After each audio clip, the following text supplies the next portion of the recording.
Olá pessoal, estamos aqui com o Fricção de Ideias Negócios. A gente quer focar em falar sobre empresas, sobre negócios, falar com o aspecto de marketing, de vendas, de experiência do consumidor, mas sem esquecer de grandes histórias. Tanto que hoje estamos aqui para falar de uma história que realmente está no nosso coração por estarmos em Concórdia, Santa Catarina, nossa pequena Concórdia, assim como gostamos de chamar de forma carinhosa.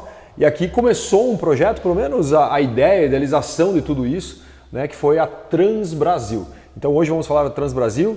Trouxe um convidado aqui estudioso da aviação, né? O Eduardo vai se apresentar agora. Agradecer do fundo do coração, Eduardo, por estar aqui conosco e construir essa história que acredito que fique perpétua, como nós falamos, né? Que várias pessoas possam de alguma forma acessar o que nós vamos falar. Algo bem informal, algo nada escrito no script, né? Estamos aqui mais discutindo sobre o que você gosta, sobre o que nós gostamos, e eu espero que eu possa contribuir no sentido mais de por que aconteceu tudo isso nos aspectos de vendas, que é muito importante, né? Que senão não existiria nem a Sadia, né? Que foi, né, a marca inicial da Transbrasil, não existiria a Sadia também por questões de marketing ou questão de experiência do consumidor. Então se apresenta aí, por favor, para a galera que vai nos ouvir. Show de bola. Muito boa tarde a todos, eu sou Eduardo Pelizaro, sou piloto de aviação civil, piloto comercial e também, né, tenho cada vez mais desenvolvido um hobby, digamos assim, nessa parte de pesquisa aeronáutica. Então acho que é o ambiente mais propício que a gente tem, né? Estamos aqui no Memorial Atílio Fontana, com um cenário, né, de equipamentos aeronáuticos que pertenceram inicialmente à Sadia Transportes Aéreos, depois a Transbrasil e depois a Cetal, que foi uma divisão de transporte da Sadia. É o local perfeito para a gente debater sobre tudo isso. Ô Dudu, e se nós olharmos aqui, né, esses equipamentos aqui, inclusive a Tuane que administra aqui, nós estamos no Memorial Atílio Fontana, que é a casa do Atílio Fontana, literalmente. Exatamente. Né? Então, aqui eram os quartos das filhas, né, Ricardo? É isso, né? Sim. Aqui os quartos das filhas, né? Ali nós tínhamos a suíte do Atílio Fontana, que agora não tem mais a parede, mas aqui é o Memorial Atílio Fontana. E aqui nós temos equipamentos que eram da Transbrasil. Eduardo, eu sou um cara leigo de aviação, eu queria que você me falasse o que significa tudo isso aqui, cara. É da mesma frequência das antenas AMs, né? Então o avião estava voando distante, ele captava esse sinal e ele conseguia, né, setava a frequência e conseguiria redirecionar o avião para aquela localidade. Ah, entendi. E conseguia se comunicar também com o avião? Esse equipamento não, ele era somente para direcionamento. Para direcionamento. E esse equipamento estava em Concórdia, né? Sim, havia equipamento Concórdia, inclusive nós temos aqui atrás a carta que pertenceu, nós temos até, vamos disponibilizar a imagem dela, nós temos a carta desse equipamento. Uau, cara. Que o pessoal fazia interpretação, tal frequência, tal distância. Entendi. Tipo, o carta como se fosse quase um manual, é isso? Isso, exatamente. Porque você tinha, a partir do momento do rebloqueio, quando você cruza por cima, tu tem que seguir para tal determinado ponto por tantos minutos. Então ele funcionava dessa forma. E era o que mais era comum antigamente. E, paralelo a isso, as próprias antenas das rádios AM funcionavam para essa finalidade. Elas ajudavam também, elas auxiliavam? Exatamente.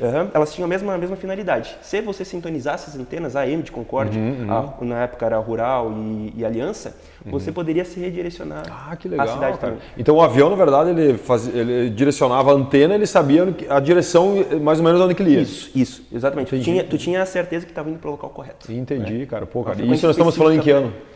Olha, a década de 60, 70, não sei se chegou até perto dos anos 90, mas que os equipamentos foram, digamos assim, desativados de forma definitiva, foi de 2016 para cá. Perfeito. Temos alguns ainda em funcionamento aqui no estado. Existe funcionamento? Existe ainda, lá no sul do estado. O Aeroporto Regional Sul de Jaguaruna ainda tem utiliza. Inclusive esses equipamentos aqui, a Tuane, né, que administra aqui o Memorial Atílio Fontana, ela comentou, né, uma data anterior, que esses equipamentos iam ser jogados fora, né? Então a galera ligou aqui e falou, se vocês quiserem retirar aqui os equipamentos... Eles estavam junto com um sócio do Aeroclube e ele comentou comigo, né, em relação a isso, de que queriam fazer a doação, justamente porque não tinha mais o que finalidade. Pô, legal. Mas vamos falar assim, o que tem a ver Concórdia, né, com a Transbrasil, né, o que tem a ver Transbrasil com a Sadia, o que tem a ver a Sadia, né, com o Memorial Atílio Fontana, né? Então assim, cara, vamos falar um pouquinho do início então da história, né, da Transbrasil, que não começou com o nome Transbrasil, né? O Transbrasil se originou logo muito, muito distante depois da data de início, né, da aviação com a Sadia. Exatamente, o nome comercial Transbrasil surgiu na década de 70, né? Mas a história da aviação, da Sadia com a aviação, foi na década de 50. Como a gente bem sabe, o oeste está distante do restante do estado e do país. Então, pensa antigamente, a malha rodoviária era precária, né? Nem existia. Né? Nem existia. Quando existente, né? Então... Eu posso dar uma aspas aqui, né? Claro. Só para ter uma ideia, nós demorávamos 2 dias para chegar em Florianópolis. Né? Só para ter uma noção, hoje em torno de 8 horas, 7 horas, e reclamamos ainda quando é 10 horas, né?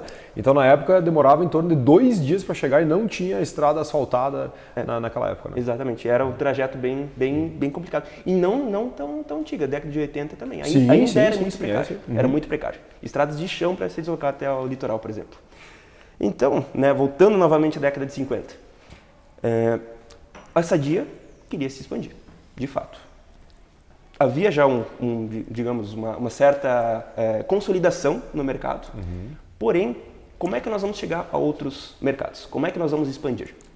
Então, o Mário Fontana, como um outsider, sempre gostou de aviação, não seguiu as recomendações do próprio pai, né, mas que tenha estudado na parte de direito, mas ele não... Ele fez direito, né, Omar? Sim. E lembrando que o Omar Fontana é filho do senhor Atílio Fontana. Isso mesmo. Exatamente, o filho, né?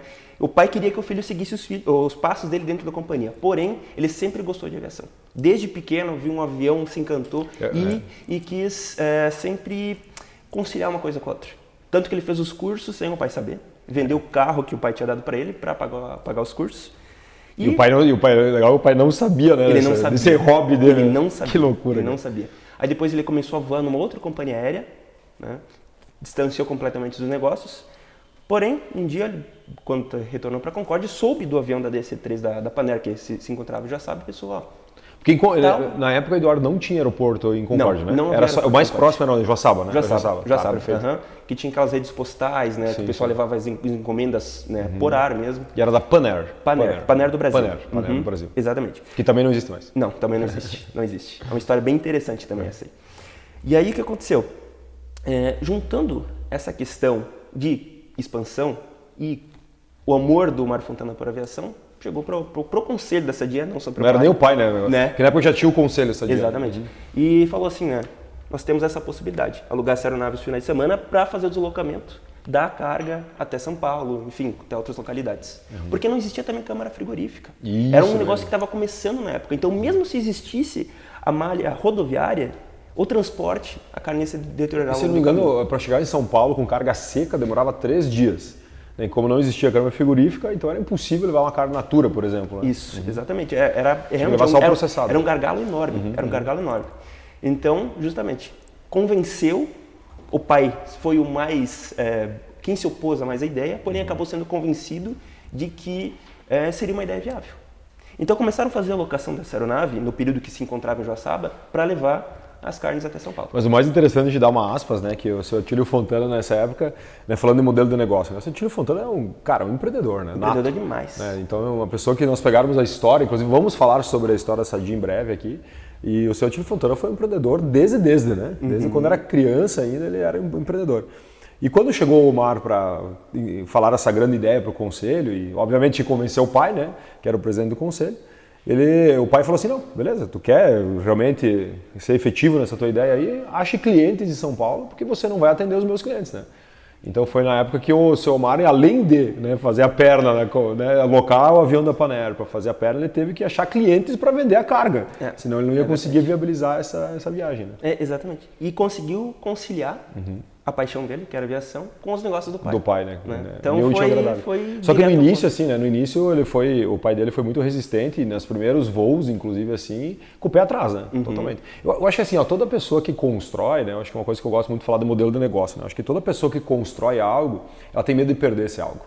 Então, eu acho que não era nem pela questão de desconfiança do filho, mas desconfiança do modelo do negócio. Vamos imaginar o seguinte, cara, imaginar alguém chegar, por exemplo, né, para uma pessoa que tinha construído já uma bela marca, já era um cara representativo, ainda não em nível nacional, mas e você fala assim, eu vou pegar aviões que estão ali em Joaçaba e vou colocar carne dentro, né? Tu imagina a loucura que seria isso, né? Em teoria, parte do pressuposto que é uma loucura. Hoje já, se tu pensar dessa forma, seria loucura, né? Só que na época, né, tinha o grande agravo da distância, qualidade das estradas, né? E realmente, em teoria, se nós pegarmos no modelo de negócio, entendermos o problema e tentarmos achar a solução, seria uma solução interessante. Só que... Toda certeza. E aí vem uma coisa muito louca para o empreendedor, né? Que geralmente o empreendedor ele tem uma dificuldade de validação sem referência. Então eu acho que o Attilio Fontana, no meu ver, né? Eu acho que o Omar Fontana era muito mais tipo da loucura, tipo assim, cara, vou fazer porque eu não tenho nada a perder. Mas o Attilio Fontana ele tinha muito a perder. E aí quando o empreendedor ele valida uma coisa sem ter uma referência para validar, eu acho que é muito difícil. Eu acho que é ali que pegou o negócio e falou assim, ah, mas peraí, cara, mas será, velho? Entendeu? Será? Porque ele não tinha um histórico, no mundo inteiro não tinha um histórico de alguém que fazia isso num frigorífico, né? É verdade. Esse tu entende muito mais dessa parte de negócios, mas, ao meu ver, né, o pioneirismo. É isso aí. Pioneirismo. É isso aí. Tu arca com o ônus, mas o bônus disso também. Né? Mas se nós pegar, né, Eduardo, vamos pegar o exemplo do que o Attilio Fontana fez em Concórdia, né? O cara sai de Cruzeiro do Sul, vem pra cá, ele demorou 10 horas para chegar aqui de carro, né? Isso é uma distância de 80 quilômetros. Né? Óbvio, né, que na época eu vejo que talvez o Attilio não queria que o filho sofresse tanto quanto ele sofreu. Então essa é uma opinião, né? Óbvio que eu não li em nenhum lugar isso. Eu fico imaginando assim, cara, o que passou na cabeça dele, talvez para ter resistência nessa validação? Entendeu? Porque eu acho que assim, pô, cara, ele sofreu muito, cara.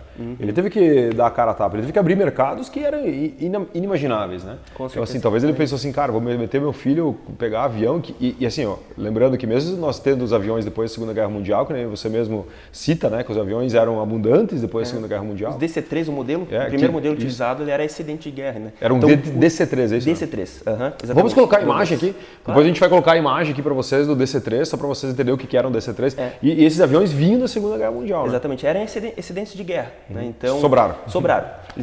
Era uma aeronave amplamente usada na questão de transporte, né? Logística. Né? Então, essa aeronave acabou a guerra, Segunda Guerra Mundial, não tinha mercado. Então, até um fato interessante que nós comentamos anteriormente, foi o período que mais se tiveram companhias aéreas no Brasil. Por quê? Justamente havia muita disponibilidade dessas aeronaves no mercado, então tinha um trocadinho, tem um sonho de ter uma companhia aérea. Vai lá e compra. Era muito fácil. Então, né, foi um período curto, muitas obviamente não perduraram por um longo período, mas foi justamente o período que mais você teve companhias no Brasil. Eduardo, deixa eu fazer uma pergunta, cara. Então, nesse sentido, como era fácil ter um avião, talvez se a Sadia não tivesse a carne para levar, talvez não teria dado certo a aviação de passageiros. Porque porque hoje ganha mais dinheiro, inclusive, na carga do que na própria aviação de passageiro. Né? Esse é um ponto importante, ponto nevrálgico da discussão. Acho que, assim, ela surgiu, a Transbrasil surgiu como um negócio à parte. Acho que, realmente, surgiu na carga, porém, beleza, e se a gente levar passageiros juntos? Tanto que, então, justamente para a questão de maximizar, né, os resultados da companhia, enfim. Então, tanto que as primeiras aeronaves elas eram tratadas como Kombi. Levavam a carga... Kombi é do combinado, né? Na aviação, né? Kombi do combinado, né? A carne e os passageiros juntos. Então, chegava lá com um cheiro de salame em São Paulo. Ou seja, a ordem era essa, né? A carga e passageiros, não passageiros e a carga, né? Era essa a ordem. Exatamente. Se sobrou espaço, leva. Coloca a gente. Então, realmente, concordo contigo. Acho que a questão dos passageiros surgiu em decorrência da carga. E aí vem uma coisa do diferencial competitivo, porque o que acontece? Né? O produto da Sadia era um produto de qualidade. O mercado de São Paulo era um mercado ostensivo, cara. O maior mercado consumidor, hoje ainda é, né? Mas na época já era o maior mercado consumidor. A Sadia tinha um produto de qualidade e tinha um mercado onde eles não penetravam. De repente, o que demorava 3 dias para chegar, começou a chegar em 3 horas. Que era mais ou menos isso, né? Acho que era 3 horas, mais ou menos, um DC-3 demorava do oeste até São Paulo. Né? Mais ou menos, acho que Então, mas se fosse 5, que fosse 10. Né? Mesmo assim, cara, imagina de 3 dias para 3 horas. E aí começa o quê? Abrir um mercado com margens, né? Então, se nós pegar o modelo de negócio Sadia daquela época, a margem do produto era muito mais alta. Porque o que acontece? Chegava lá com uma copa, por exemplo, que a gente falou agora, um salame Sadia. Tu chegava lá em São Paulo com uma margem muito grande, porque os caras não tinham esse produto lá, nessa qualidade. Né? E aí abriu um mercado, por exemplo, que não existia e a Sadia começou a crescer de forma exponencial também. Né? Até, na minha opinião, estritamente opinião, mas acho que a Sadia começou a ter um nome nacional, ter relevância nacional, graças a esse transporte. Né? Mas assim, transporte e aí existia uma coisa muito legal, né? Nós estávamos até falando antes. Tipo assim, eu tenho um Nike. Hoje o Nike é acessível para todo mundo quase. Né? Então, mas quando tu tem um Nike, a pessoa, cara, eu tenho um Nike. E na época da Sadia, no sentido de alimentação, era assim, né? Eu comprei um salame da Sadia, entendeu? Então, assim, ela era assim, um produto acessível, mas também, ao mesmo tempo, tinha essa notoriedade da marca, né? Então, eu acho que foi uma das... Tanto que a Sadia, agora, nos anos 2022, a sexta marca mais amada do Brasil é a Sadia, cara. Então, e na época, por exemplo, era uma das marcas, por exemplo, mais conceituadas. Então, lá em São Paulo, quando o cara comprava um produto da Sadia, tinha esse glamour. O cara ia no aeroporto, via um avião lá, tipo, escrito Sadia do lado, entendeu? E o cara comprava um salame da Sadia, tu parou a pensar, cara? Realmente.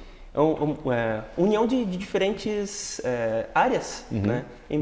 Mas que fez um posicionamento da marca no produto alimentício que eu acho que até hoje ficou na cabeça de muitas pessoas, né? Tanto que o Lectrek hoje em dia, quem mesmo, né? Acho que, não sei, a minha concepção, não vejo mais propagandas usando o nome Sadia. Porém, o Lectrek ainda é figura conhecida de todas as faixas etárias. A Sadia está passando agora num posicionamento, ela vai fazer 80 anos, né, em 2024, né, e o Lectrek, 71, se eu não me engano, foi o ano de criação do Lectrek, e o objetivo era justamente mostrar a velocidade, né, do frango, né, que saía lá da propriedade para chegar na mesa do consumidor. Olha só, e muito vinha também do quê? De como que ele fazia a cadeia de distribuição. Então, o frango veloz, tanto que tu vai pegar o capacete, né, como se fosse um corredor de Fórmula 1 ou qualquer outro esporte, né, para ter um frango veloz, que é da produção a chegar na casa da pessoa. Eu acho que muito veio isso também de ser feito o legado da própria aviação, né? Porque essa Sadia realmente era uma empresa veloz. Cara, tu imagina você produzir no interior do estado de Santa Catarina, que não tinha a estrada asfaltada ainda, e em 3 horas tu tá o produto industrializado lá no estado de São Paulo, né? Eu acho que no coração do Brasil. Né? No coração do Brasil, isso mesmo. E aí com certeza foi uma grande contribuição, né, para a evolução da Sadia e também o posicionamento da marca Sadia. Né? Definitivamente. E assim, ó, vamos lá, né? Na validação, Eduardo, nós tivemos a validação, então, se não me engano, foram 2 DC3 no início arrendados ali, né? Era mais ou menos isso, ou seja, um DC3 arrendado. Só que depois o seu Omar, né, ele começou a entender que talvez poderia ser um negócio mais ostensivo. Né? Então, da aviação Sadia ali que surgiu na época, qual foi o próximo passo, por exemplo, da aviação Sadia? Isso, exato. Então, inicialmente começaram com a questão dos arrendamentos das aeronaves. Né? Porém, vendo que o negócio era promissor, aí houve esse convencimento dentro da própria Sadia de que a gente pode operar com aeronaves próprias. Ou pode ser nosso, não precisa mais arrendar. Só para explicar para a galera, o arrendamento é como se fosse uma locação, né? Eu vou lá e pego a aeronave, utilizo ela e vou pagar por horas de uso, por exemplo. É como se fosse tá alocando um carro. Né? Faz locação, localiza da vida, por exemplo. Loca o carro, não. Mas tu loca o avião para fazer aquele trajeto. Né? E tudo começou com os aviões de Joaçaba, que ficavam pousados em Joaçaba esperando os passageiros. Isso, exatamente. No termo aeronáutico a gente chama de leasing, né? Mas, mas é um arrendamento. De modo geral, sim, a gente pode definir como arrendamento isso. Então, a partir desse momento, daí a Sadia decidiu fazer o transporte por pernas próprias. Então começaram a operar as aeronaves, inicialmente em Joaçaba e posteriormente, né, com campo de pouso em Concórdia, baseados aqui. E aí veio uma coisa importante, né, que a Sadia construiu o aeroporto em Concórdia. Isso, Então, o aeroporto de Concórdia e a história da Sadia também estão completamente correlacionados. Ou seja, a pista que nós temos hoje, ou muito próximo a isso, foi construída pela Sadia para operar os aviões que levavam mercadoria de Concórdia. Isso mesmo. Inclusive, o hangar principal que nós temos em anexo ao aeroporto era da Cetal, que era a divisão de transporte aéreo já da Sadia no período posterior à Transbrasil. Posterior à Transbrasil. Como é que era o nome? Cetal. Concórdia Transportes Aéreos Limitada. E ainda, inclusive, se tu vai lá no aeroporto de Concórdia, hoje tem na fachada, bem desbotada, tem lá a Cetal, né? Não quiseram esconder por completo. Que legal, cara, que legal. Então, realmente, né? Ao longo de vários anos, a gente teve uma correlação muito direta. Inclusive, esses equipamentos aqui não foram adquiridos por prefeitura, por... própria Sadia mesmo. Própria Transbrasil, né? Então, realmente, muito da infraestrutura aeroportuária que a gente tem hoje em Concórdia, no nosso aeródromo, deve-se à Sadia. E não é ruim a pista aqui hoje? É uma pista boa? Ela é boa, porém ela tem uma questão, 2 pontos, né? Ela tem uma leve declive em meio à pista e a questão da largura. Dela. Então, isso... Para o tráfego executivo, as aeronaves, né, é bem ok. Mas agora, se tratando, por exemplo, de aeronaves comerciais, né, colocando, por exemplo, a ATR, a aeronave que a Azul opera, já se torna improvável, né? Não é possível a operação desse tipo de aeronave. Então, sim, atendendo ao mercado executivo, ela comporta perfeitamente essa finalidade. E no início, a Sadia levava os produtos para Joaçaba, era isso, né? Então o caminhão levava para lá para embarcar as aeronaves em Joaçaba. Fazendo deslocamento. E aí, vendo que era viável, eu falei, cara, vamos trazer mais perto para eliminar esse deslocamento do caminhão, por exemplo, com mercadorias até Joaçaba, montando a pista em Concórdia. Isso, exatamente. Aí começaram a ficar baseados aqui, né? Já tinham, querendo ou não, um deslocamento maior, né? Uma facilitação de logística baseando as aeronaves em Concórdia. Quando eles montaram aeroporto em Concórdia, né? Então, qual foi a operação que começou em Concórdia? Qual que era a operação? Quais aeronaves? Eram as mesmas? Era DC-3. Naquele DC-3. primeiro Mas daí já era da Sadia, no caso, nem Transbrasil nem existia ainda, né? Confesso que não consigo confirmar essa informação, mas deduzo que sim. Porque eu lembro que os primeiros aeronaves já da Sadia operaram em Joaçaba. Ah, a Sadia já operou em Joaçaba com as primeiras aeronaves. Então, possivelmente, aqui em Concórdia eles trouxeram. Veio posterior a isso. Perfeito. Consolidamos a aeronave, beleza. Agora vamos pensar no E eles voltaram aqui também com o DC-3. Também DC-3. Sim. Quantos DC-3 chegaram a ter, tu lembra da época? Cara, não tenho uma confirmação, não lembro exatamente qual o número de aeronaves. Não tenho essa informação, mas inicialmente não foram muitos. Né? Se eu não me engano, uma faixa de 3 a 4 aeronaves. Perfeito. Aí depois houve a expansão. E aí depois, quando o Omar falou assim, agora validei, né? Essa validação do negócio. Acho que ele teve uma validação, né? Tanto que, né, a Transbrasil, ela teve 45 anos de história depois, né? Então a aviação Sadia foi para a Transbrasil, então houve uma validação, então a família, né, Fontana, né, a Sadia, ela comprou a ideia, e o seu Omar começou a fazer, inclusive, rotas maiores, né? Ele esticou as pernas, né? Não era mais só ir levar carne de Concórdia, videira e tal. Ele começou a esticar mais a perna, né? Exatamente. Inicialmente, né, como a gente citou, a questão do passageiro era algo a mais em relação ao transporte das cargas. A carga era prioridade e o passageiro era a consequência. Exatamente. Aí, isso, como, né, você bem citou, foi validado. Como é que nós podemos expandir o nosso negócio? Então começaram a criar outras rotas, inclusive eu achei num jornal da época, podemos até mostrar, um folheto de jornal indicando quais eram as rotas da época. Uau, um jornal da década de 50, se não me engano. 50, já dizendo quais eram as rotas. Isso. Eu lembro que teve no início que era uma rota que ele fazia, se não me engano, era Joaçaba, Videira, Floripa, de São Paulo. Depois ele começou, e Concórdia, né? Depois ele começou para Ribeirão Preto, que tinha uma operação da Sadia lá em Ribeirão Preto também.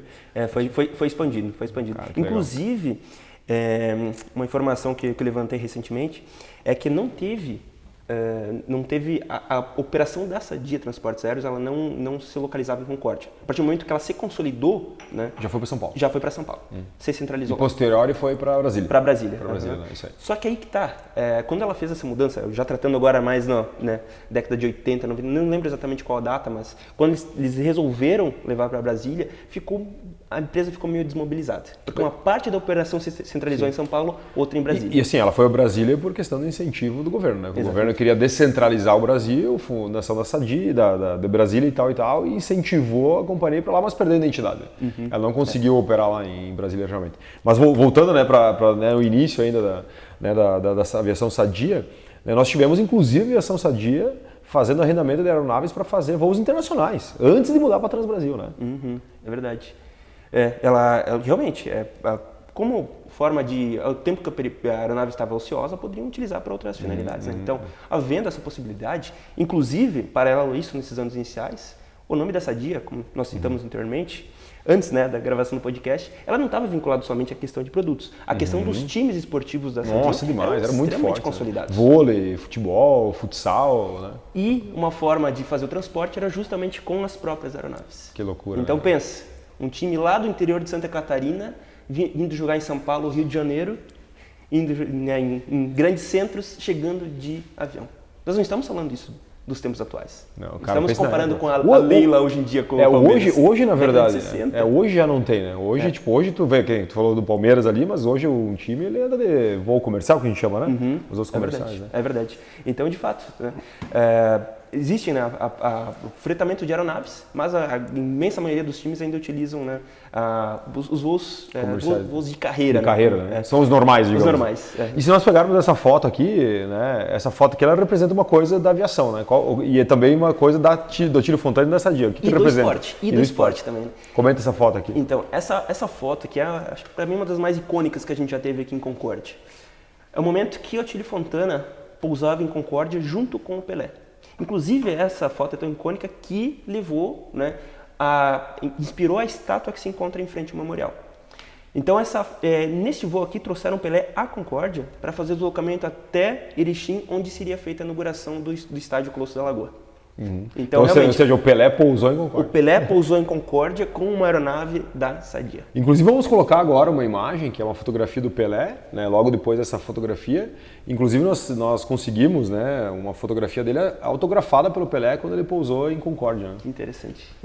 E era muito legal que na época também a Sadia ela fazia deslocamento de atletas, que tu falasse que eram os influenciadores da época, a Sadia, porque só o Pelé veio nessa aeronave, né? O time do Santos na época não veio na aeronave, somente o Pelé. Exatamente. E ele levava os influenciadores, né? Que era uma forma, inclusive, da Sadia, né? Falando um pouquinho de marketing, dela conseguir fazer com que as pessoas falassem da marca Sadia, né? Porque não era uma coisa normal, né? Os times de futebol, os jogadores mais famosos, eles andarem, por exemplo, de aeronave.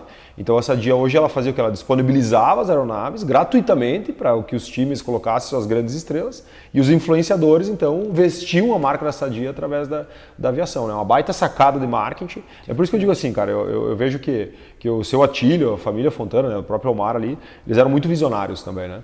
Então assim, por exemplo, putz, cara, na época nem existia a palavra influenciador, eles conseguiam fazer com que as pessoas, né, se influenciassem, né, para que outras pessoas consumissem a marca, né? Exatamente. E como a gente citou anteriormente, né, mais de uma área, né? Mais de uma área, não somente produto, mas fazendo transporte de pessoas, vinculando esse nome, né, estampado nas aeronaves. Né, que Sadia, né? Então, realmente. Inclusive, tu pode ver aqui a porta, né? Ao abrir a porta, Sadia. A marca da Sadia estampada. Né? E, inclusive, cara, total. Inclusive, se nós falássemos assim de brand, né, de marca, de posicionamento, a Sadia ela deu aula por muito tempo, né? A gente falou assim, por exemplo, cara, vou né, serigrafar a marca da Sadia dentro da porta, porque geralmente quando eu chego numa cidade é um evento. Né? Não é só chegar ao avião, era um evento chegar. Então, o que ia acontecer? Vai abrir a porta, ia ter ali a galera do jornal ali tirando foto e automaticamente a marca seria estampada, né, em várias capas de jornais, novamente, né, fazendo um trabalho totalmente, digamos, orgânico. Hoje nós chamamos, né, um trabalho orgânico, ou seja, não vou pagar um centavo, né, para minha marca ser estampada em várias capas de jornais. Né? E validamos isso olhando para essa foto. Olhando para a foto. Ainda nem tínhamos falado sobre isso, né? É verdade. Não, e assim, o Atílio Fontana, e se nós pegarmos a experiência, eu queria falar um pouquinho de experiência, eu acho que desde a época da Sadia, né, beleza, vamos colocar carga e por consequência vamos levar pessoas, mas depois também quando a Sadia, ainda a aviação Sadia, né, ela assumiu a responsabilidade, falou assim, não, eu vou ser uma companhia aérea, ela começou numa época muito frágil para a aviação. Frágil em alguns aspectos, porque nós tínhamos, né, algumas companhias muito fortes, né, que eram totalmente blindadas pelos governos, né, tanto que a Sadia ela sofreu muito no início, né, para conseguir realmente comprar os jatos, né. Ela não podia comprar, tinha que ter autorização do governo para comprar um jato, né. Ela só operou com turbo-hélice que fala isso, né? Inicialmente sim, primeiro com as aeronaves a pistão, né, o DC-3, e aí motor radial, né, e posteriormente os Art Herald, né. Então, assim, teve muita resistência por parte do governo e era um embate constante. Ainda que o Marco Fontana tinha uma certa penetração maior, justamente por influência do próprio pai, né? E pelo que representava o nome de Sadia. Então ele conseguia. Ou seja, uma certa... a Sadia era forte, porque se ela não fosse a Sadia, eu, Alexandre, vou montar uma companhia, ela tinha tomado pau. Exatamente. Porque justamente o que acontecia na época é que, por exemplo, a Varig era tida como uma companhia de bandeira. Era a companhia que o governo tinha escolhido que ia representar o Brasil lá fora. Ou seja, a Varig era do Brasil. Tanto que a Panair, que nós citamos anteriormente, que era a aeronave que eles alocaram inicialmente, ela era maior que a própria Varig. Mas ela teve que realizar um pouso forçado, esse para mim é o melhor termo que define pouso forçado, ela foi falida para que a Varig assumisse as operações. Né? Então, a Varig assumiu isso e ela se tornou, de fato, companhia de bandeira, representando o Brasil. Então, beleza, nós vamos fomentar a companhia que a gente quer que seja o símbolo e as demais a gente vai boicotar. Vamos, né? Então, o Mar Fontana sempre trabalhou muito com a resistência, né, por parte do governo na época em relação à implantação e expansão das próprias ideias. Não era fácil. Teve uma passagem do Omar Fontana que ele foi falar com o presidente da Varig, né, em Porto Alegre, se não me engano, a Varig era em Porto Alegre, E ele falou assim, cara, você pode fazer o que você quiser, só não mexa nas grandes, né? Só não mexa nas grandes, ou seja, assim, cara, não se meta conosco, né? Inclusive esse foi o dizer, né, que eu peguei em umas reportagens que eu li, que o seu Mário Fontana falou depois, ó, de muito tempo, né, que ele foi falar com ele e simplesmente ele escanteou, ele falou, cara, não se meta, fique fazendo do frango lá, suína e deixe que a operação de aviação hoje no Brasil é nossa e ponto final. Exatamente. E aí o seu Mário Fontana foi contra tudo isso para construir, né? Inclusive um relato, né, interessante que eu já ouvi, que ele não podia ouvir o nome da Varig. O Mário Fontana tinha certa, ele tinha uma certa, sério, né, cara. uma aversão em relação, né? Porque de fato. Talvez fosse essa passagem que criou essa rusga, né, na cabeça dele. Mas foi histórico, foi um processo complicado. E aí depois teve um momento que a Varig comprou a Panair. Não foi isso que aconteceu? Ela absorveu. E a Panair teve uma época que era sócia ela tinha 50% da Sadia, na aviação Sadia. Né? Exatamente. Antes de ser Transbrasil, inclusive. Inclusive, exatamente. Aí, nesse período, o Mário Fontana adquiriu novamente, né, a parte que Porque a Varig não quis, cara. A Varig não queria a Sadia. Não queria. A perna da Sadia eles não queriam. Então, olha só, né, se Cara, o movimento da Varig fosse de absorver a Transbrasil, ou melhor, na época ainda... Aviação Sadia, era aviação Sadia. Sadia, né? Até a década de 70, né, era Sadia.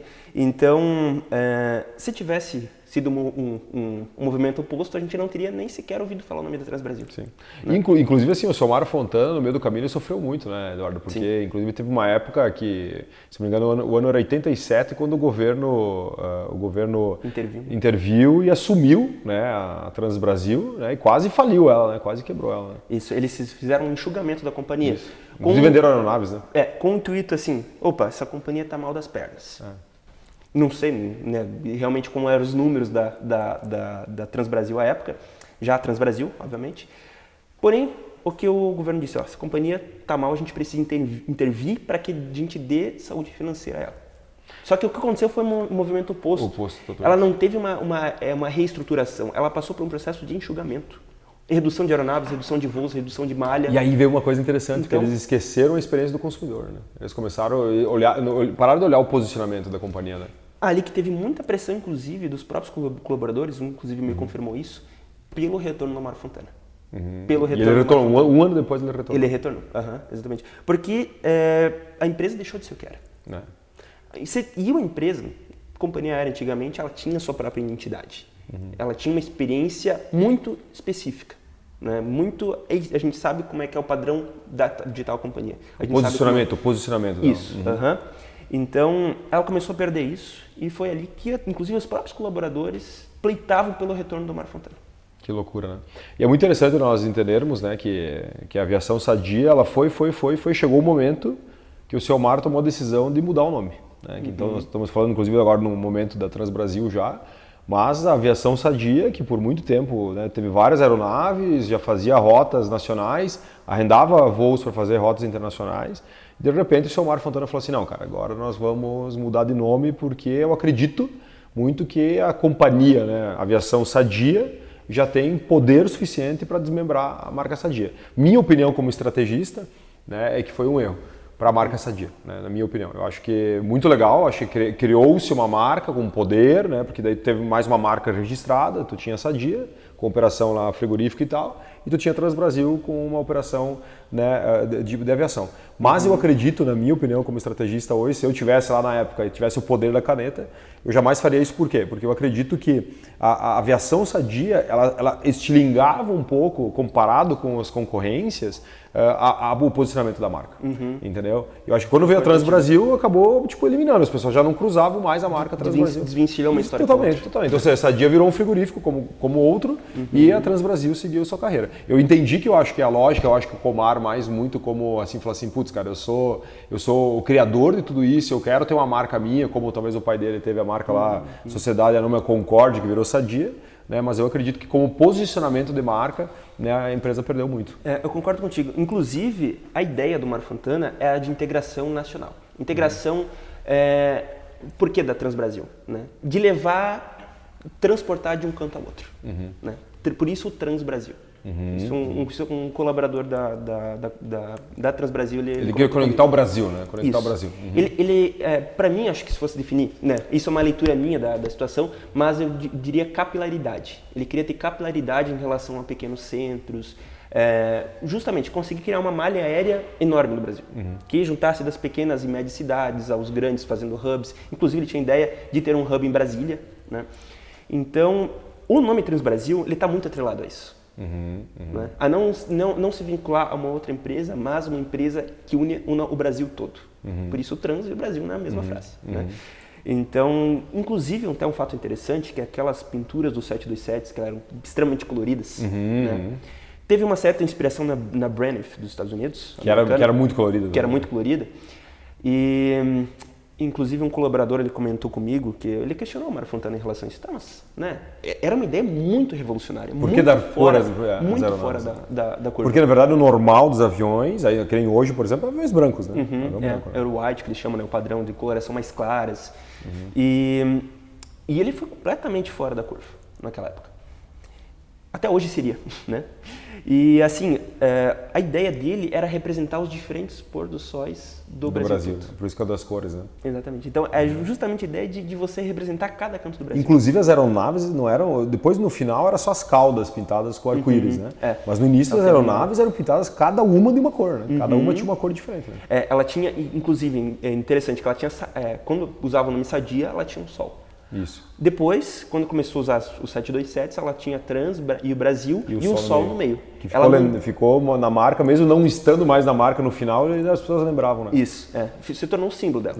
Aí depois foi eliminado e foi usado as cores do arco-íris na cauda. Na cauda do avião. Daí o avião ficou branco com a cauda em cores. Inclusive no final ali, nos últimos aviões que ainda estavam já no cemitério, não era no cemitério, mas acho que era lá em Brasília, né? Que tinha 3 aeronaves. Vários aeroportos, na verdade, ficaram. Que eles já tinham estilizado, como se fossem marcas de pincéis assim no arco-íris, né? Mas o que ficou lendário foi o sol, né, que veio da Sadia, e depois a cauda, que era linhas retas, né, do arco-íris. Né? É verdade. Então, realmente, ela teve duas identidades muito fortes. Né?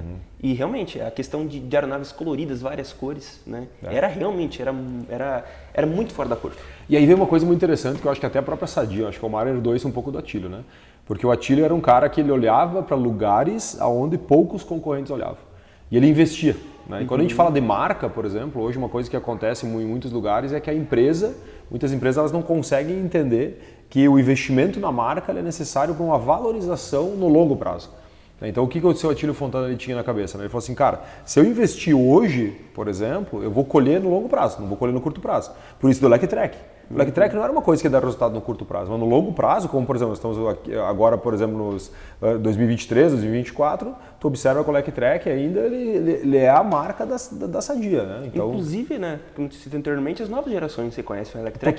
Total. Vinculado sempre a Mas Sadia, você imagina né? isso lá no passado, um cara produzindo suíno e frango, vou falar assim, cara, vou criar um designer de um mascote, vou começar a colocar ele nos caminhões, vou começar a colocar ele nos... Cara, e a Transbrasil, acho que o Omar herdou isso do seu Attilio Fontana, de fazer coisas que eram impensáveis, né, para os empreendedores da época. É que é justamente assim, cara, imagine pintar cada avião de uma cor. Cara, com certeza existia um investimento maior do que deixar ele white, né, que a gente falou, né, deixar ele 100% branco como é hoje.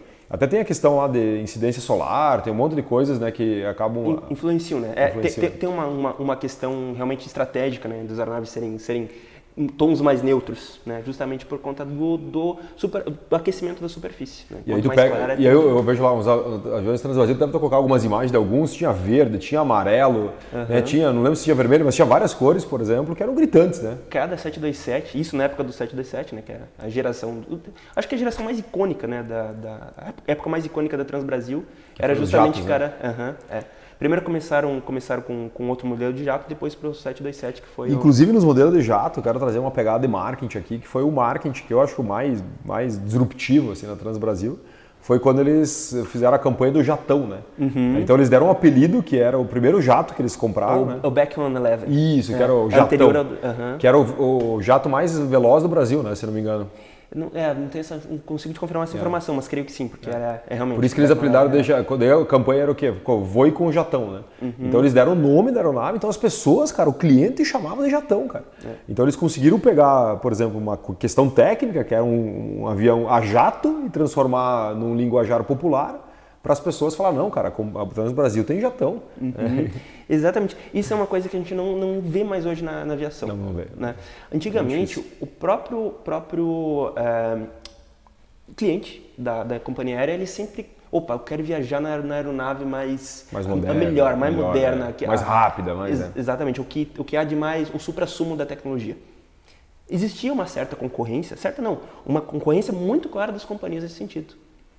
Super Constellation, por exemplo, é um exemplo disso. Que era Super Constellation. Era a nave que a Varig operou. Uhum. Eu lembro que eles faziam mudanças de letra, entre diferentes companhias para dizer, o meu é mais parrudo que o teu. O meu é mais evoluído que o teu. E fazia um marketing com isso, né? Exatamente. Tanto que realmente, era a experiência de voar numa aeronave moderna. Eles queriam trazer essa experiência. Não somente o voo em si, mas de você estar voando no que há de melhor, que a tecnologia, querendo ou não, estava atrelada à segurança. Né? Entendi. Então ele pegava assim, se eu tenho o melhor, quer dizer que eu tenho mais segurança. Né? Então eles comunicavam isso, né? Isso. Então deduzo eu, né, fazendo essa leitura de mercado, como que funcionava na época, a questão da relação do passageiro com as aeronaves, creio que essa tenha sido a estratégia da Transbrasil, sim, né? Com o Jatão. Com o Jatão. Associar o Back on Levin agora e voamos de Jatão. Isso mesmo. Né? Então, realmente, para trazer uma imagem de superioridade. E tanto que assim, quando falava em marketing, né, a Transbrasil tinha uns Qs a mais, que era justamente ser colorida, né? Então ela tinha as aeronaves, ela começou a ter aeronaves muito modernas, né? Então ela começou com o Jatão, começou a trazer os Boeings, né, para o Brasil também, e começou a ser considerada uma empresa de experiência. Né? Tanto que um avião hoje, fazer uma rota internacional, por exemplo, sei lá, né, Brasil, Miami, Orlando que eles faziam, né? Brasil, Orlando. Cara, dentro era praticamente banquetes, inclusive era considerado uma das empresas, a melhor empresa nacional de experiência do consumidor. Né? Exatamente. Hoje em dia, por exemplo, as companhias competem na questão de custos. Hoje é só custo, Hoje é né? custo. Hoje é custo. Até essa questão de experiência da aeronave ser mais moderna, não. Hoje em dia não considera ser mais... Sim. É realmente a questão de valor. Quanto que eu vou pagar para voar? Mas eu posso até falar uma questão de produto, né? Eu acho que o produto antigamente era diferente. Sim. Porque assim, o produto uma vez era a experiência, né? Tipo assim, O diferencial era a experiência. Hoje não, hoje é deslocamento do ponto A ao ponto B. Por exemplo, eu sou um consumidor de aviação porque eu voo, né? Então, tipo, eu sempre estou voando. E, cara, o que eu quero? Quero ir o mais rápido possível, com segurança, né? Pousar no meu destino. E hoje tu nem leva mais em consideração aquele momento como sendo o momento ou a experiência, né? Cara, tu só quer ir, cara, tu quer só chegar. Tanto que muitas vezes eu fico quietinho ali na poltrona, lendo um livro, não vou pegar a alimentação ali, né, de bordo, porque hoje, cara, nem é uma alimentação, na verdade, né? E na época não, na época na verdade era uma experiência, né? Era a experiência de... Cita aquilo que tu falaste ali sobre os pianos, né, a bordo dos aviões da Transbrasil. Uma passagem muito interessante que o Mário Fontana tinha um amor enorme por pianos. Tinha música, né? Música erudita, né? Erudita, se não me engano. Ele adorava, né? E inclusive aí teve uma passagem que eles foram fazer o voo, se não me engano, era quando trouxeram o 767 para o Brasil, colocaram 2 pianos a bordo, né? Ele e um cara que era tido como referência, né? Um pianista de referência, e os dois vieram tocando na aeronave. E não foi o mesmo avião, acho que ele trouxe, por exemplo, foi ele que veio pilotando também, né? Sim, ele comandava o 7. Nessa oportunidade, eu não sei se ele comandou, mas eu lembro que ele tinha carteira da aeronave. Não, volta e meia ele pilotava. Sim. Ele era a paixão dele, né? Exatamente.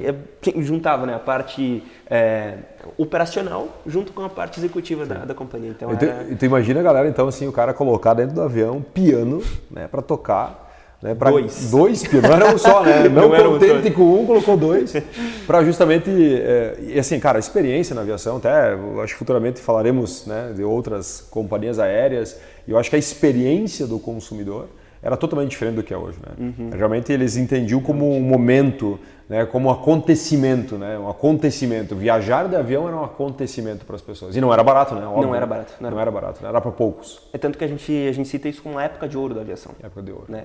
Realmente, o diferencial eram os banquetes, era a qualidade, era a cortesia dos funcionários. A quantidade de funcionários, era muito maior do que hoje. Né? Exatamente. Então, era um padrão muito alto. Muito alto. Tudo era um padrão altíssimo. Obviamente, isso refletia no custo da passagem aérea. Mas era uma experiência. Voar sempre era tido como uma experiência. Não somente como um deslocamento. E aí, falando do modelo de negócio, quando eu falei de 87, ali que o governo foi lá e né, começou a administrar a Transbrasil, nós tivemos o acontecimento do porquê aconteceu isso, né? Então nós tivemos o congelamento das passagens aéreas, né, por causa da inflação. O Brasil chegou naquela época dos anos 80 com 2.000% de inflação ao ano, né? E eles fizeram o quê? Vamos congelar as passagens aéreas. Só que congelou a passagem aérea, manteve o mesmo preço. Salário, despesa, combustível, tudo continuou subindo. Tudo aumentando, né? E ali foi onde as companhias aéreas começaram a ter dificuldade. Então, olha só, o próprio governo criou dificuldade na Transbrasil, assim como em outras, mas criou dificuldade na Transbrasil. Ele foi lá, assumiu a Transbrasil, dificultou mais ainda a vida da Transbrasil, porque aí fez um monte de ações que foram totalmente adversas a qualquer tipo de manobra de gestão. E aí trouxeram de volta o Mário Fontana já com a empresa no fundo do poço, né? Foi, se não me engano, em 88 para 89 que ele voltou para a companhia. Ele ficou um ano e pouquinho fora, né? Uhum. Exatamente isso, exatamente. Então, de fato, tinham a ideia de solucionar a questão da Transbrasil, porém tornaram um problema ainda mais grave. Muito maior. E a empresa ela deixou de ser saudável economicamente. Não, total. Depois já não conseguiu mais recuperar, né? E o Mário Fontana, quando ele volta, ele tem uma frase que ele fala assim, voltaremos a voar, né? Uhum. Que é uma frase que ele fala assim, que quando ele volta para a Transbrasil, para tu ver o amor, né? Porque assim, quando o governo falou assim, Mário, queremos que tu volte, ele poderia ter falado o quê? Não quero mais. E o que ele falou? Sim, né? Aí vem a questão do amor, né? O cara tinha tanta paixão, né, pelo negócio dele, inclusive, né, infelizmente, ele não viu a empresa, infelizmente ou felizmente, né? Na verdade, ele faleceu antes da empresa falir. Isso é um fato muito interessante porque uma leitura que eu faço da situação. A Transbrasil, ou Sadia Transportes Aéreos, né, independente da forma como a gente referir, e o Mário Fontana, é nem possível ver uma sem a outra. Uhum. Não tem como fazer a leitura da vida... Mais ou menos Steve Jobs e Apple, né? Mesmo o cara tendo falecido, ainda falam dele. Isso, exatamente. Elon Musk e Tesla. Dois exemplos perfeitos que deduzem exatamente isso. Quanto mais estudo em relação a isso, entendo, falo com funcionários, mais você percebe que o quão central, quão importante era o Mário Fontana para aquela companhia. Era ele que ditava os rumos. Era ele que... né? E ele era visto como um paizão. Acho que o melhor termo que define a figura do Mário Fontana dentro do Brasil era um paizão.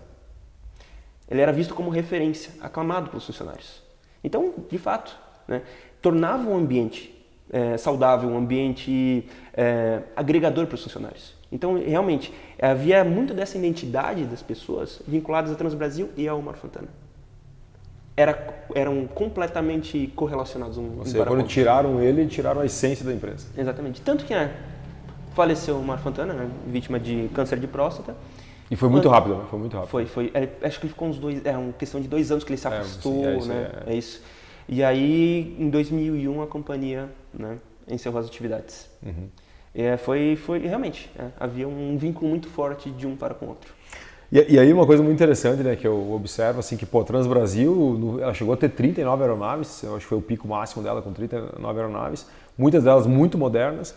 E, em teoria, parte do pressuposto que muitas das ideias começaram aqui, né? Começaram em Concórdia, uma cidade que nem tinha aeroporto na época, né? Mas pela visão de uma pessoa. Né? E aí vem uma coisa interessante, né? Que a aviação, acho que, né, tu, Eduardo, que trafega mais, né, pela aviação, tu sabe que a aviação ela apaixona as pessoas. Quando a pessoa se apaixona pela aviação, é muito difícil, né, a pessoa desvencilhar. E o Mário Fontana, desde os 4 ou 5 anos de idade, quando ele viu o primeiro avião, né, esse foi o relato, né? Que ele viu o primeiro avião, quando ele falou assim, não, eu quero fazer alguma coisa relacionada à aviação, e daí ele fez todo esse imbróglio aí paralelo ao pai, depois junto com a família. E você hoje que está aí na aviação, cara, o que tu acredita, por exemplo, que se o Mário Fontana tivesse que fazer alguma coisa diferente nesse período? O que talvez você faria no lugar dele diferente? Tudo que ele fez, desde o início até a empresa ter quebrado em 2000. O que eu faria diferente do Mário Fontana? Você como profissional, assim, cara. Porque eu sei que é uma pergunta difícil, porque o cara fez coisas inimagináveis. É difícil. Olha, eu acho que eu procuraria, inicialmente, definir um único hub. Né? Acho que aquela diferença de levar para Brasília, isso ali eu achei que eu também concordo. Que foi uma questão complicada. Mas sabe que ele foi meio que forçado, né? Por causa do governo, queria descentralizar, e ele estava querendo namorar o governo para liberar, fazer as rotas internacionais, para ter jato, e ali onde que eu acho que ele acabou... Mas de novo voltando a falar do governo, né? É verdade. Eu concordo contigo de eu não tiraria o nome Sadia. Não tiraria também. Eu deixaria vinculado porque é um nome que tem um grande apelo popular, uma visão muito positiva. E agora a pergunta, né, que eu te faço, cara. Se ele tivesse deixado o nome Sadia, será que em 2001 a Transbrasil fecharia? Se fosse Sadia? Tu pegou o lance? Porque, uma cara, pergunta... Cara, olha só, cara, não tinha pensado nisso, cara. É. E aí, se o nome fosse Sadia, será que a Sadia, em 2001, deixaria a Sadia falir? Porque a Transbrasil poderia falir, que tava tudo certo, não envolvia a marca mais, né? Exatamente. Inclusive, que loucura, né? É muito interessante isso. Inclusive, um fato até triste, na verdade, é que houve se desvencilharam a Transbrasil da Sadia. Literalmente, totalmente. Finais, né? Totalmente. Tanto que, inclusive, né, como eu citei anteriormente, a gente tinha outra divisão de transporte da Sadia, que era a Cetal. Concórdia Táxi Aéreo Limitada. Né? Porque tinha uma aeronave que ficava baseada aqui era um King Air, tinha um outro que ficava em São Paulo. Que era só para executivo. Era exatamente o transporte dos executivos da Sadia. Eram feitos. Então, isso para mim é a representação mais clara e comprova, a separação. Né, a separação. Inclusive, boatos de que não podiam citar o nome uma da outra. Uau, cara. Que loucura. Então, realmente o Mário Fontana era um visionário, porém, o mercado estava mudando. O mercado estava mudando. Tanto que a gente vê... Quantas companhias tem daquela época hoje? Nenhuma. O VASP faliu, Varig faliu, Transbrasil faliu, né? Então, se tu pegasse todas as outras que foram compradas por elas, todas elas faliram, né? Exatamente. Talvez a TAM acho que começou um pouco antes, né? Exatamente, só que a TAM ela não tinha tanta expressão na época, né? Táxi Aéreo Marília, e ela já Táxi Aéreo Marília, né? Isso. Marília. Do Rolim Amaro na época, né? Exatamente, então ali ele começou. E é a única, né? Que ainda das grandes que virou Latam, existe, né? Exatamente, com a fusão com a LAN virou Latam. Então, eu acho que essas empresas, retornando àquela questão que você me fez anteriormente, eu realmente não, é complicado a gente fazer leitura de mercado hoje, porque você não tinha liberdade de tomar a decisão que você queria. Não. A gente estava passando por uma transição de mercado também, né, das empresas se tornando livres, delas poderem trabalhar com as próprias pernas. Então isso favoreceu, por exemplo, a empresa do Constantino, né, que é a Gol. Ela começou já com um modelo, o Webjet também, logo posteriormente, que eram empresas que tinham um custo menor das passagens. Então ela acabou querendo, nossas companhias acabaram... Né, e não tinha efeito legado, né? Porque tipo, tu pega essas grandes, a Varig, todas elas tinham efeito legado, né? Sim. Que era o passivo que eles tinham do passado. Né? Exatamente. Eram empresas, a meu ver, né, a leitura que mais fácil disso é a Varig, que ela tinha uma certa... ao longo do final da vida dela, era comandada pela Fundação Rubem Berta, que era um dos próprios funcionários. Então, todo o movimento de readequação, toda a mudança estratégica de mercado era muito difícil de ser feita, muito difícil. Então, isso se tornou muito complicado, né, para ela se readequar ao momento. O ambiente de desregulamentação aeronáutica.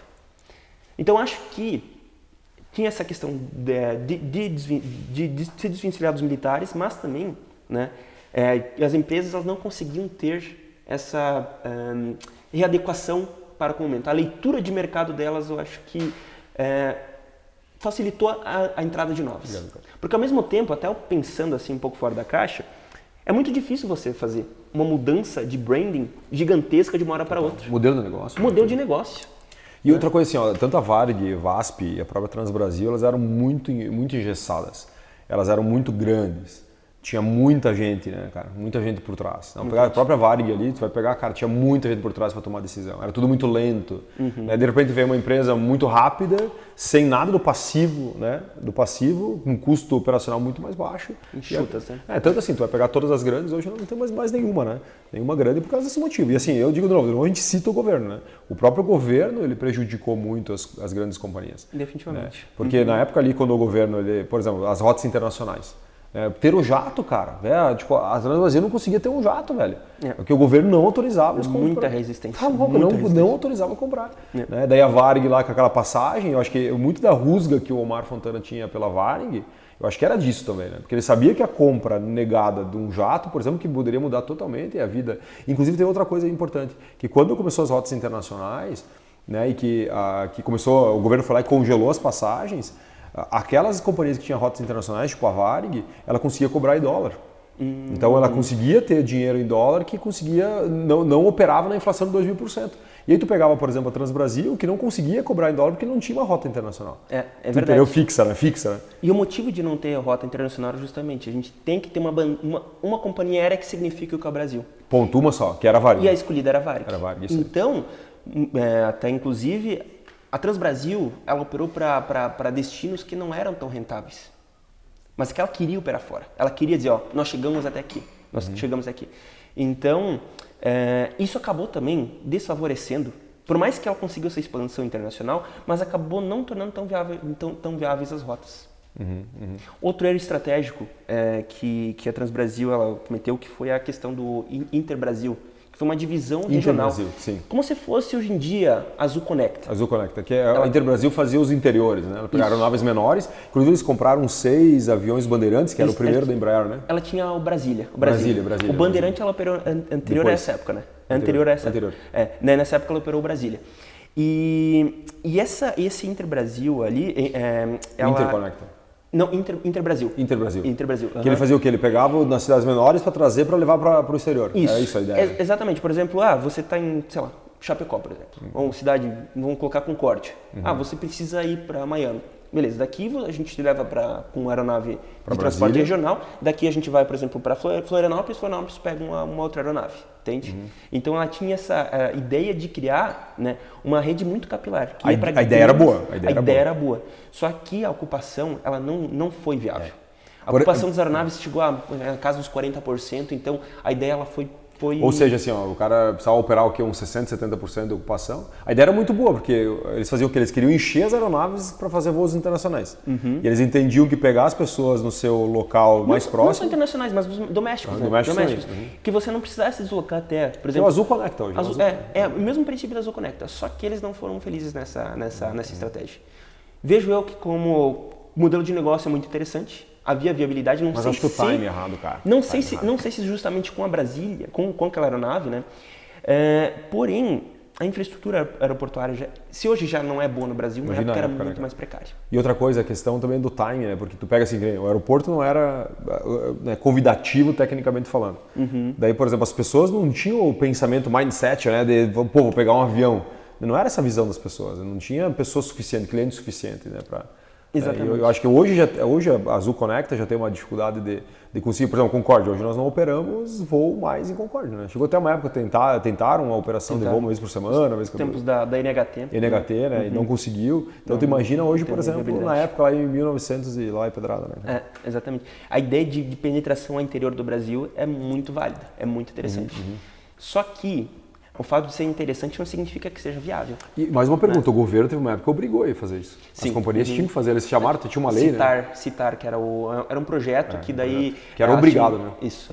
Só que houve muita resistência das companhias porque elas estavam perdendo dinheiro, né? Então, mas de novo o governo envolvido, né? Nós queremos que vocês façam isso, tá? Beleza. Mas vocês vão apoiar a gente? Não. Faço por contas próprias. E é obrigado.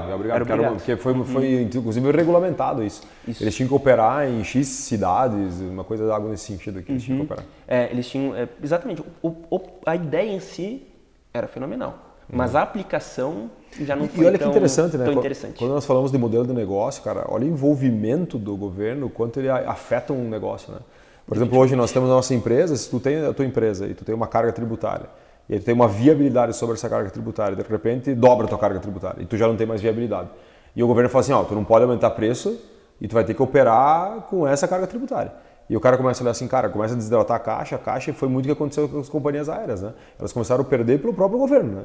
Esse foi o início da ruína, né? É verdade. E justamente, né, essa questão junto com a economia do Brasil. A economia. Né? Inflação, valores congelados. E como tu falou, né? Essa questão foi muito, muito séria para a Transbrasil. Recebendo em real, tarifas fixas, sendo que os custos estavam subindo exponencialmente. Continuavam subindo. Então, inclusive, a Transbrasil, ela entrou na justiça contra o governo e ela recebeu uma bolada bilionária. Isso aí. Bilionária. E onde foi esse dinheiro? Essa é a pergunta que todo mundo se faz. Né? Essa é uma questão. Eu não sei exatamente inclusive assim, né, Eduardo? Foi a única companhia aérea do Brasil que recebeu dinheiro do governo. Que recebeu, conseguiu. E foi bilhões, cara. E aí vem a questão dos questionamentos. Cara, tem uns questionamentos que é feito nos bastidores, né? Para quem ficou com esse dinheiro. Porque, na verdade, esse dinheiro seria hoje para salvar a empresa. Aí não existiria. É verdade. E foi a única que recebeu e o dinheiro simplesmente evaporou, né? É muito triste, né? Saber que se o Moar Fontana tivesse... Tu acha, é a pergunta que eu ia te fazer agora, aí que vem o negócio do business por business, né, cara? Eu acho que eu sou um cara que eu não consigo olhar o negócio por negócio, só, cara. Que possivelmente se olhasse eu não estaria aqui agora. tá ligado? Então, tipo, eu não consigo ver o meu negócio só como um negócio, cara. Não consigo. É, pelo menos a minha maneira, eu não sei se estou certo. Tanto que esse final de semana um cara me fez uma pergunta, final de semana, eu estava viajando e o cara fez uma pergunta lá no Paraná e ele falou assim, cara, você considera um bom empresário? Eu falei, cara, eu sou um péssimo empresário, eu sou um bom empreendedor. Porque é uma diferença muito grande do empreendedor e do empresário. Eu acho que o seu Omar, o seu Atílio, eles foram muito empreendedores. Como empresário, eu acho que o seu Atílio ele foi um bom empresário também. Né? Que é a parte técnica, a parte de gestão e tal, e tal. Eu sou um péssimo empresário hoje, mas sou um ótimo empreendedor. Eu acho que o Omar ele foi um baita empreendedor. E eu tenho certeza absoluta que se ele tivesse recebido esse dinheiro em vida e ele tivesse como operar esse dinheiro, hoje nós teríamos a Transbrasil voando. Eu tenho certeza absoluta. Eu concordo contigo. E alguém tomou a decisão um dia de simplesmente pousar os aviões. Né? Evaporar com dinheiro, né? É muito triste. É muito triste. Infelizmente, né? Porque assim como a Varig era uma companhia que tinha muita identidade, os funcionários se identificavam com a companhia. A Varig até hoje é falada por muita gente, cara. Tu tem quantos anos? Eu tô com 25 agora. Tu 25? Pô, a Varig fechou antes de tu nascer, quase. 2006, se eu não me engano. 2006? Tu pensa que tu nasceu que ano?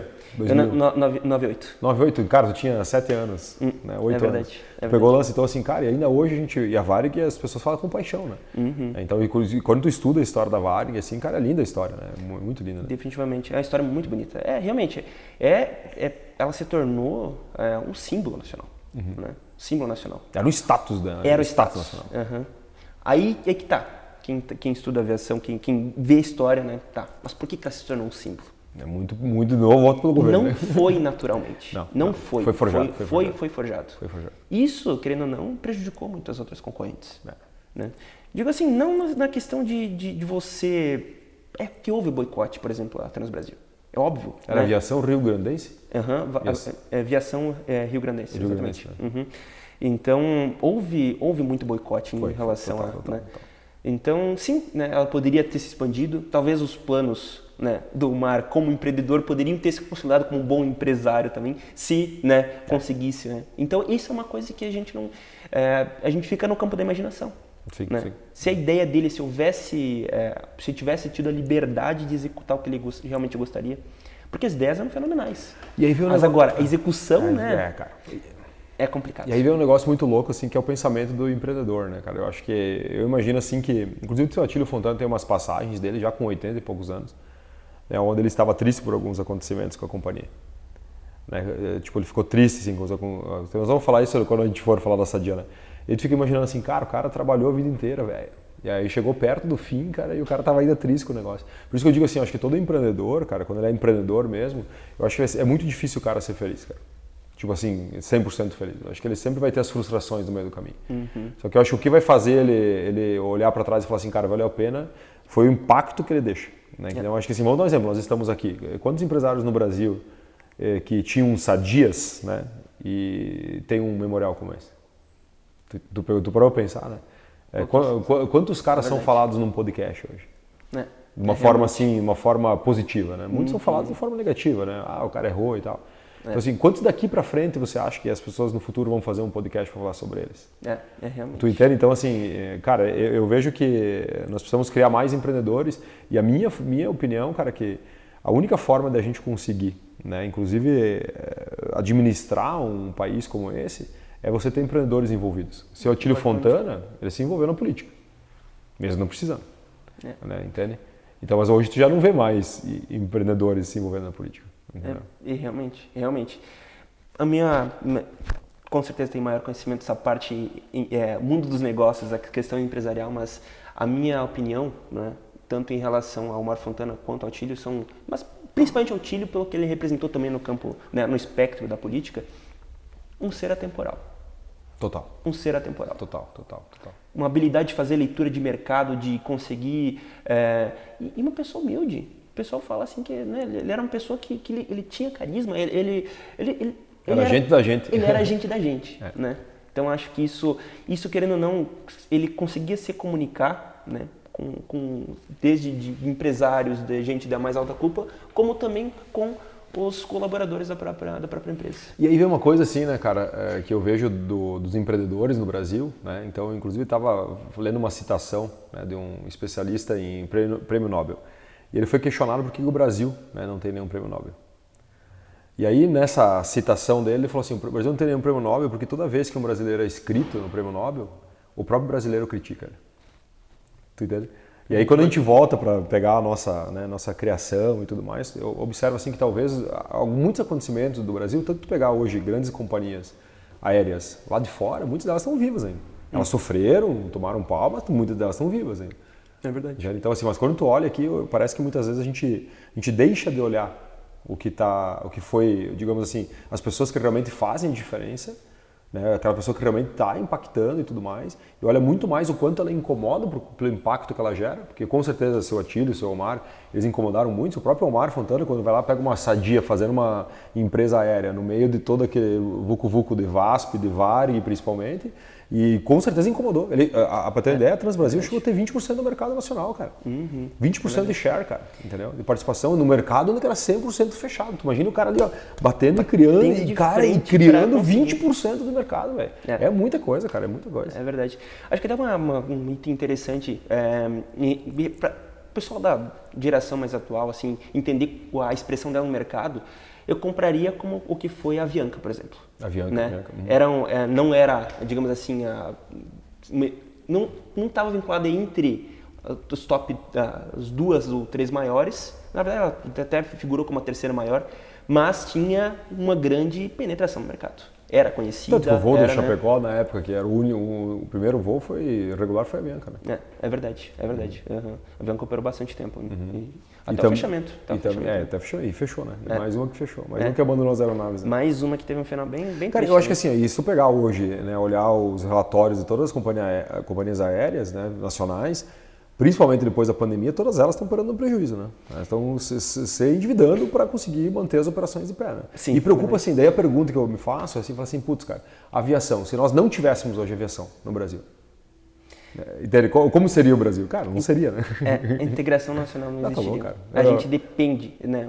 Todo país depende, tá louco, cara. Mas principalmente de um país de dimensões continentais como o nosso. Brasil, tu vai pegar aqui na Europa, o cara pega um trem, né, bala, o cara chega rápido, né? Mas aqui não, né? Aqui a gente teria, né, a rede rodoviária ou aérea para se deslocar em grandes sentidos. E já é precária, né? Então, né?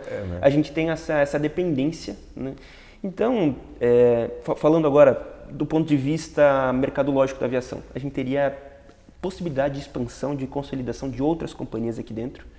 Para mim isso é até óbvio, né? Porém, várias situações tornam o mercado não interessante. Tipo, inviável. Inviável. Exemplo, as principais questões. Custo Brasil. Nosso gasolina de avião, né? O querosene, ela é tida como uma das mais caras do mundo. Né? Sim. Tanto que tem aviões que nem pousam aqui para abastecer. Exatamente. É preferível que venha tanqueado, né? Que é com mais combustível de fora do que... né? Mais pesado do que pousar aqui para abastecer. Isso, exatamente. A questão de regulamentação aeronáutica também. Por exemplo, o aeroporto fechou por questão meteorológica. Vamos supor lá em Navegantes teve um ocorrido. Do avião que arrancou asfalto? Arrancou asfalto. Que coisa, era Gol, né? Era um Gol, né? É um Gol, um serviço, deduzo eu que seja mal feito. Nossa, a aeronave, na hora que foi decolar, a capa asfáltica dela arrancou e colidiu contra a aeronave. Arregaçou a aeronave, né? O aeroporto ficou fechado. O saguão cheio de passageiros. As aeronaves que iriam se deslocar até Navegantes, né, não poderiam se deslocar. Quem que vai arcar com esses custos? A própria companhia aérea. A própria companhia aérea paga tudo. A cada tantas horas alimentação, mais tantas horas hospedagem. Então, isso tornou... Isso é uma questão que a companhia não tem culpa diretamente. Questão meteorológica, por exemplo. O aeroporto fecha, o aeródromo fecha. Chapecó, por exemplo. Chapecó. O último voo meu eu posei em Porto Alegre. Mas se ele não tivesse se deslocado até Porto Alegre, por exemplo, né? A companhia teria que ter te pago a hospedagem, a alimentação. Não, eles pagaram, né? Eles só pagaram a hospedagem, pagaram todo o resto. E no avião, e no ônibus, né? E o ônibus também. Isso não é uma questão alheia da própria companhia aérea. É uma questão que não é... por exemplo, tivemos problema com a aeronave, a gente não se pode deslocar. Beleza, eu acho muito justo com que a companhia arque com os custos. Atrasou tantas horas o voo.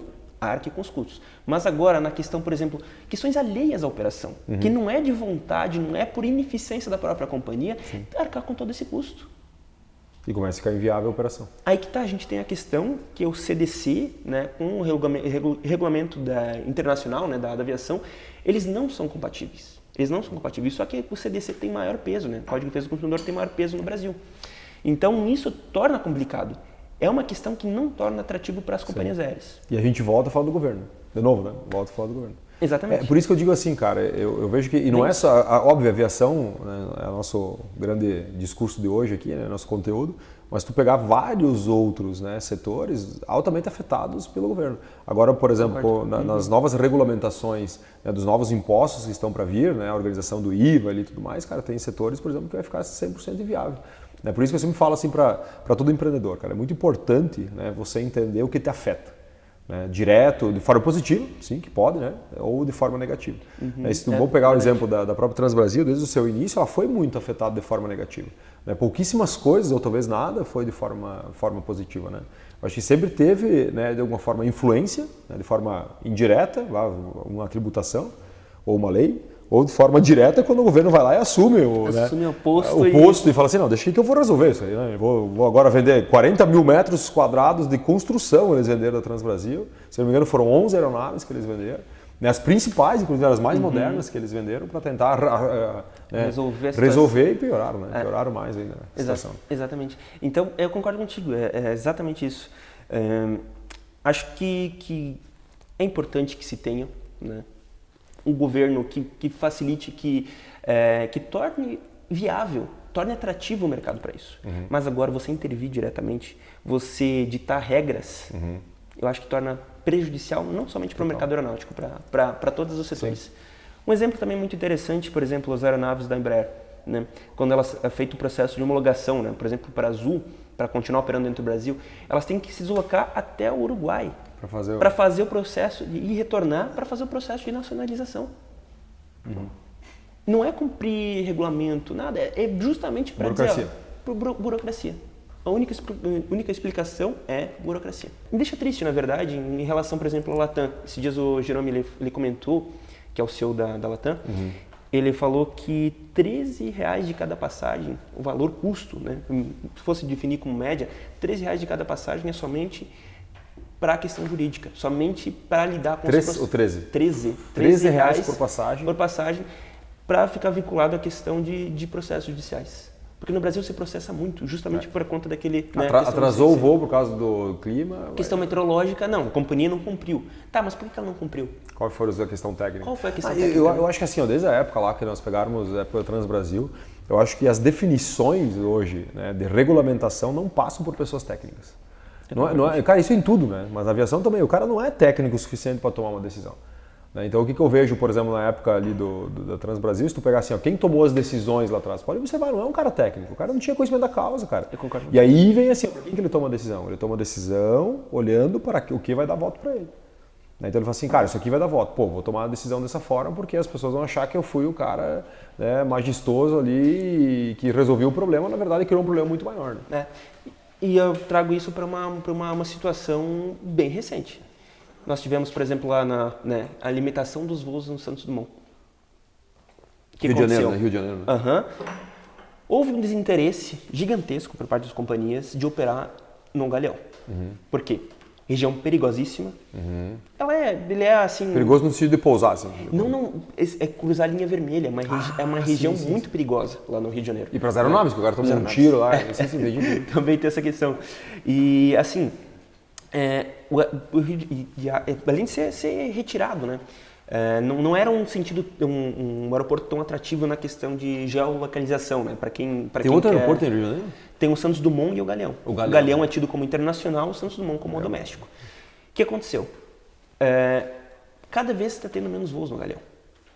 Eles tinham uma previsão, né? Quando ela foi concedida a iniciativa privada lá, de X voos, era para ser uma operação constante, só que cada vez está tendo mais desinteresse em operar lá. Só que ao invés, né, de existirem políticas públicas que fomentem aquele mercado... Vamos resolver o problema. Como é que resolveram o problema? Vamos limitar os voos em Santos Dumont, no aeroporto internacional, né, para levar tudo para o Galeão.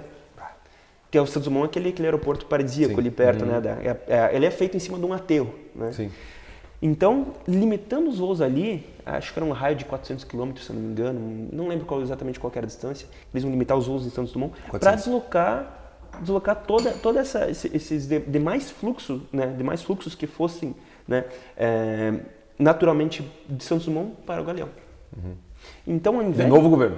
Em vez de criar né, loucura, políticas públicas que fomentem, vamos, sei lá, criar alguma isenção fiscal, vamos reforçar a segurança nas vias. Não, vamos simplesmente boicotar um aeroporto para o pessoal operar no outro. Isso para mim não soluciona o problema. E aí isso empurra o problema para baixo do tapete. Mas aí que vem assim, se nós voltarmos lá atrás da história da Transbrasil, quando o governo foi lá subir, ou antes, cara, o próprio governo criou um problema quando ele travou a passagem aérea, que seria meio que lógica, né, cara? Continua subindo 2.000% ao ano o preço do querosene.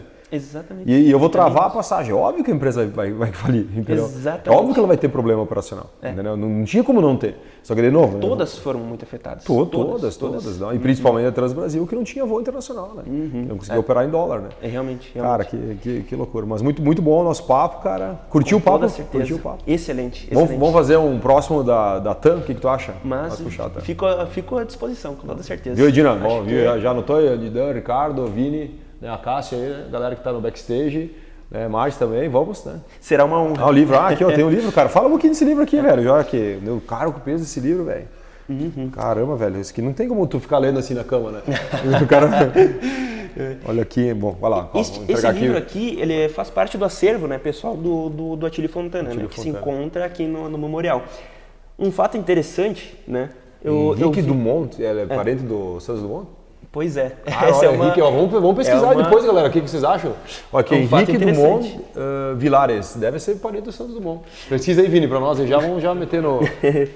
E eu estava vendo, né, o acervo dele aqui e eu vi Quem Deu Asas ao Homem. Pensei, opa, deve ter a ver com aviação. Aí justamente eu abri para ver, né? Tem uma dedicatória aos tempos em que o Atílio Fontana era deputado. Olha aqui, ó, e o cara assinou aqui, cara. Vamos ver se esse filho não é filho do Santos Dumont, esse cara aí, velho. Tem algum grau de parentesco. E olha só, em 55.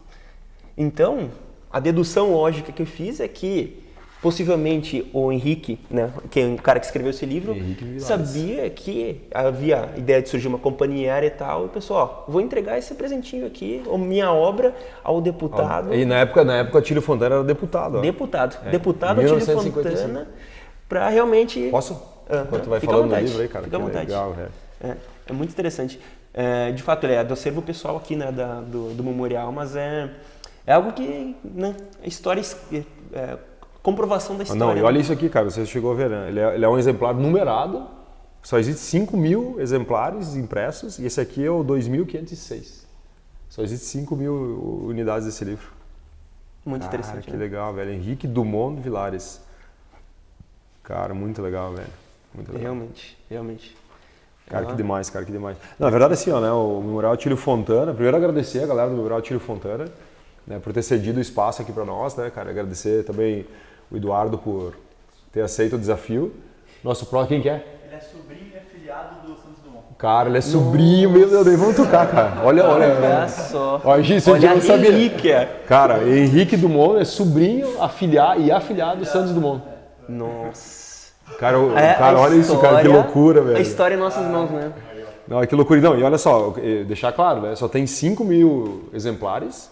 Esse aqui é autografado por ele, né, em 1955 e foi entregue na mão do seu Atílio Fontana aqui, cara. Possivelmente nem o pessoal do Memorial deve ter a informação completa de tudo isso aqui, né, cara? Cara, pensa, verdade. Sobrinho do Santos Dumont, né, que, cara, se pegar da aviação, quase se emocionou agora. É verdade, realmente é a história, né, nas nossas mãos. Que loucura, vamos ter que tirar uma foto disso aí depois, né? Com toda certeza. Depois a gente coloca também a capa do livro, né, pra galera ali que vai assistir.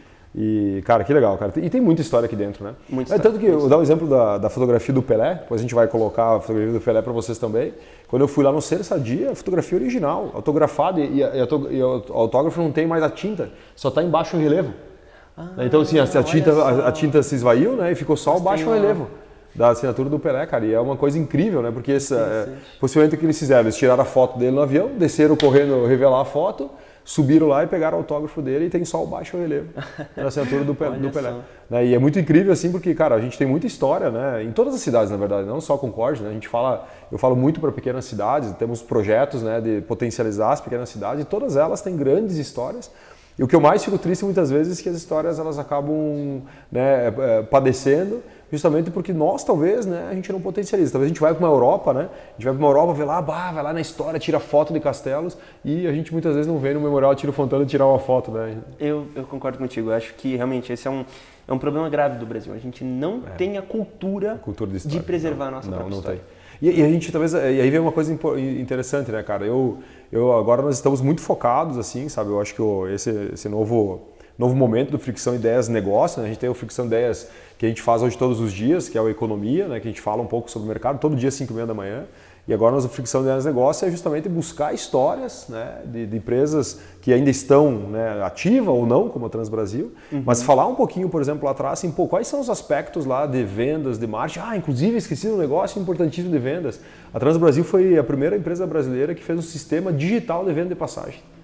Foi um grande salto na época, né? Eles fizeram um software, eles fizeram um software, um aplicativo, coisa próprio deles, de compra digital de passagens, né? Foi a primeira empresa brasileira que fez isso. Então tirou do analógico, trouxe para o digital e foi um salto muito importante no sentido, né, de vendas, né, para a Transbrasil na época, né, cara? Depois esquecemos de falar uma coisa tão importante. É verdade.